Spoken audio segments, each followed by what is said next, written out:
मरहबा collection mall, readymade कपड़ों का भरपूर खजाना। Jeans pant, T shirt, cargo pant, night pant, बच्चे और बच्चियों के लिए अच्छे खूबसूरत और उम्दा ड्रेस। पता याद रखें, जमुर हाई स्कूल मेन रोड।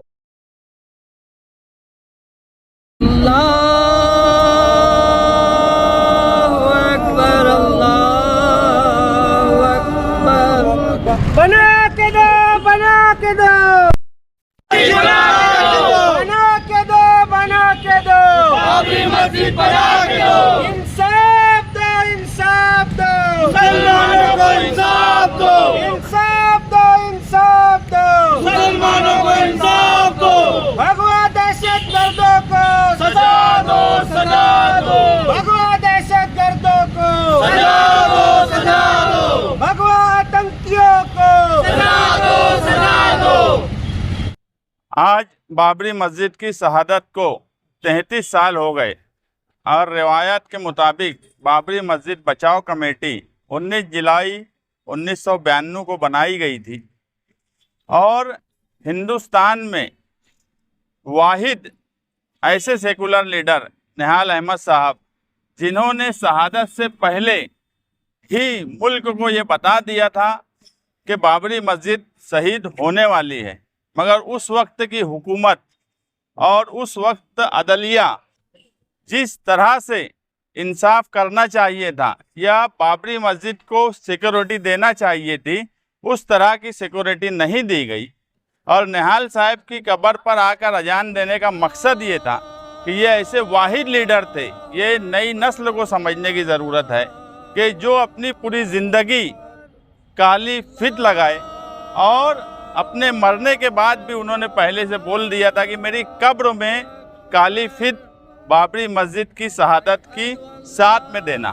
उनसे कई मर्तबा कुछ सोशलिस्ट लीडर, कुछ कांग्रेस पार्टी के लीडरान भी कहते थे कि बाबरी मस्जिद शहीद हो गई, एक मस्जिद के शहीद हो जाने के बाद उसे भूल जाना चाहिए। तो साहब हमेशा कहते थे कि सवाल एक मस्जिद के शहीद होने का नहीं है, सवाल इस मुल्क के दस्तूर का है।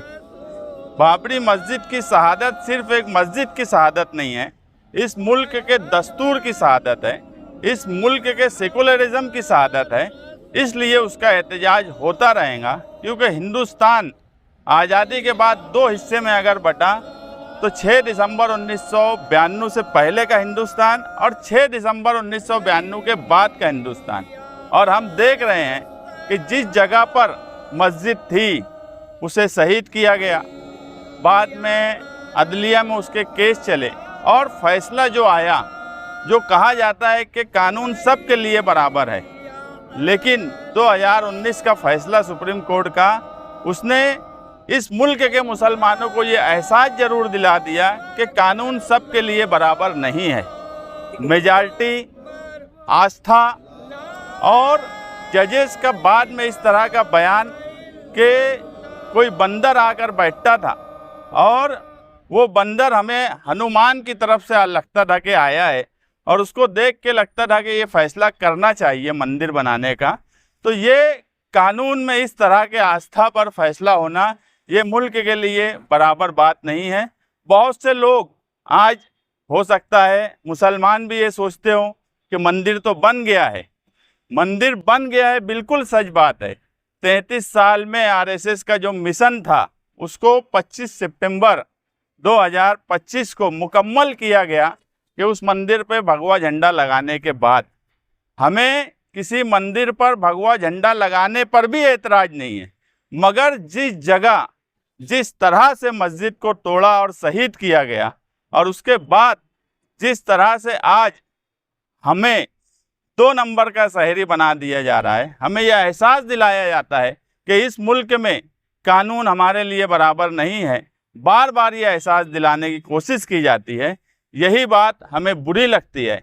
हम सिर्फ ये चाहते हैं कि इंसाफ सब के लिए बराबर हो। वहाँ मस्जिद पहले भी थी, मस्जिद जिस जगह पर बनी है, मुसलमान का ये अकीदा है कि वो यही मानता है कि मस्जिद वहीं रहेंगी। हमने कभी ये नहीं देखा कि उस जगह पर किसी मंदिर को तोड़कर मस्जिद बनाई गई हो। यहाँ तक कि सुप्रीम कोर्ट ने भी अपने ऑर्डर में ये नहीं लिखा कि मंदिर तोड़कर बनी है, यानी वहाँ कोई मंदिर था।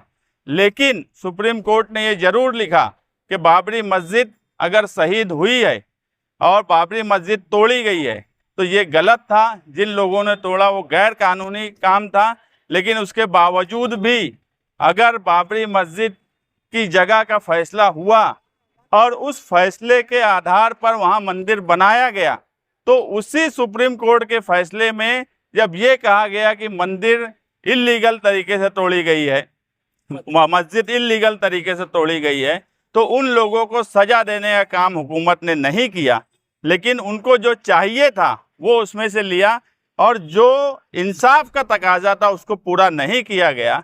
और निहाल साहब की कब्र पर आने का मकसद ही ये है कि इस मुल्क में वो मुल्की लीडर थे और दूरअंदेश लीडर थे।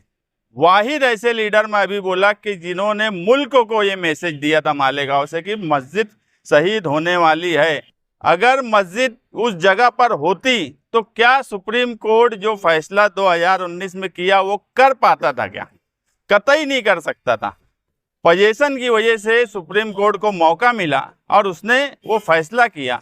अगर निहाल साहब की बात उस वक्त की सेकुलर सरकारें मानी होती या समझी होती तो आज मुल्क के हालात कुछ होते। जो कल सरकार में बैठे थे उनकी आज क्या हालत है ये भी हालत नहीं होती। हम ये बात मानते हैं कि बाबरी मस्जिद की शहादत मुल्क में सियासी, समाजी हर तरीके से बदलाव लाई और इसके पीछे उस वक्त जो सरकारें थी वो उसकी जिम्मेदार हैं। और जिन्होंने राम मंदिर आंदोलन खड़ा किया था आज वो सरकार में है और उनसे हम सिर्फ इतना ही कह सकते हैं कि इस मुल्क में मुसलमानों को बराबर से इंसाफ मिलना चाहिए। उन्हें भी ये एहसास होना चाहिए कि कानून सबके लिए बराबर है।